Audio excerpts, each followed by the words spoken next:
DOZHATOLDYA.COM.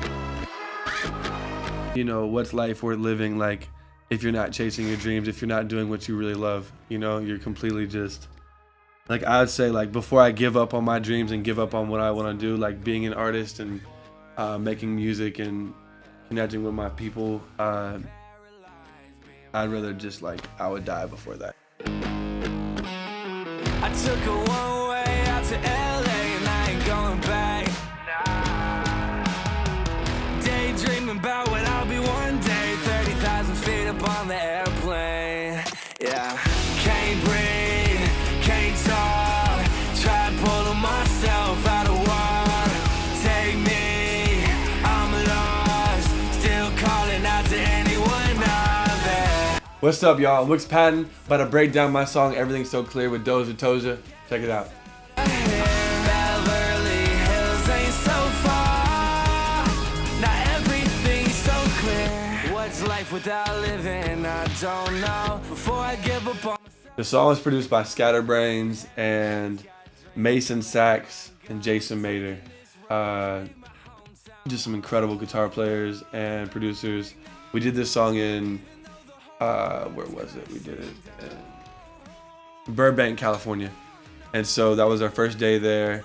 Pulled up to the studio and the cops got called on me because it was right next to a school, and I was in full Joker makeup, and I was outside on a phone call pacing back and forth while they were making the production of the song. And next thing you know, like, the producer got a call and it was like, oh no, like, it's okay, he's an artist. And the cops were outside, so we had to talk to the police and everything. And yeah, did the song, and that's kind of what happened. But yeah, the song was basically, you know, just talking about me feeling like, you know, I had so much to prove, you know, because I've definitely worked jobs and different things like that, and even quit a lot of different jobs just because of tour opportunities and things like that, never wanting to say no, and just making that promise to myself that if there was ever an opportunity, I would just go for it, and that I wouldn't leave any doubt. I'd met so many artists that were older than me that, you know, had a lot of things they wish they would have done, and I just, you know, took that as an opportunity, as like, you know, just saying I'm willing to do whatever it takes to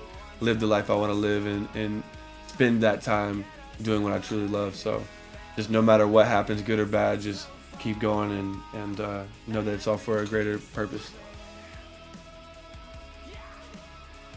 I spend my time going back and forth, getting paralyzed, being paranoid. In that song, I was talking about basically just spending a lot of my time traveling back and forth, doing music things, and just being paranoid about the future, basically just about what my fate was going to be and what was going to happen. I was living check to check, sleeping on friends' couches, getting behind on rent, just sleeping in my car, like just everything throughout my journey, right? As things would get better, I was still struggling because being an artist, that's just how it was. And whenever I was making this song, before I made this song, or actually, yeah, while writing this song at the time, I was about to take a trip out to LA, and you know, on that trip, just knowing like this is my chance to really make the best music of my life and prove that I could really be a star. And I put out a lot of music, hip hop music, pop music, different things like that, while being signed to Camp Records. And I was basically just taking a chance and betting on myself as a rock artist. And so I went out to LA and I made some music, and this was the first song we made. And, you know, just talking about taking that chance, I took a one-way out there and was sleeping on my manager's couch and just creating music, going to parties, performing at shows. And I remember being completely broke, but having my first sold-out show out there. And yeah, so that's what I was talking about.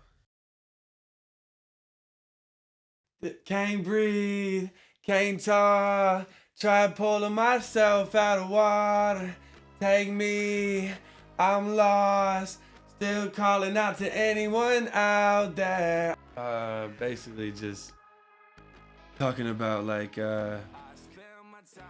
feeling like I was a star and feeling like I was supposed to be bigger and having these opportunities and being on that big stage, but I basically just wasn't being heard. You know what I'm saying? I was putting myself out there. I was working, doing shows, doing everything that I felt like it took to get there, and I still wasn't getting the opportunities or the big stage that I wanted to, you know, and getting passed up by record labels, things like that. And so I felt like, man, like when I wrote that song, it was like can't breathe, can't talk, try pulling myself out of water.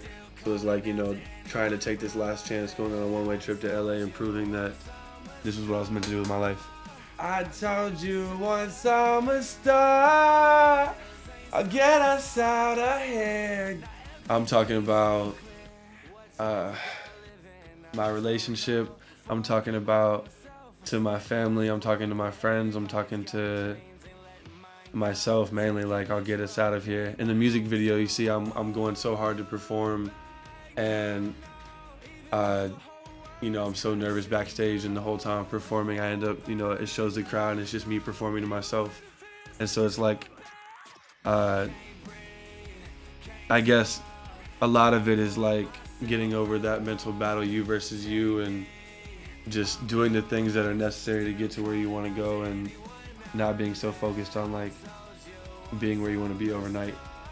Beverly Hills ain't so far, now everything's so clear. Yeah, basically me realizing once I got to LA that all the things that I wanted to do or accomplish, I wasn't so far. I was in Georgia feeling like, man, like I have to go do this in LA. I have to make this song. I have to do these things or else I'm never gonna make it. Like, this is my last chance.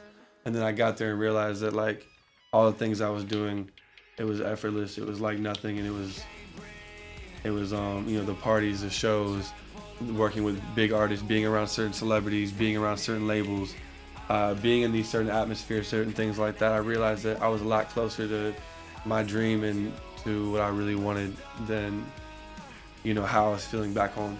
So I was like, you know, living in Beverly Hills and being with the stars, being in LA wasn't as far away as I thought it was.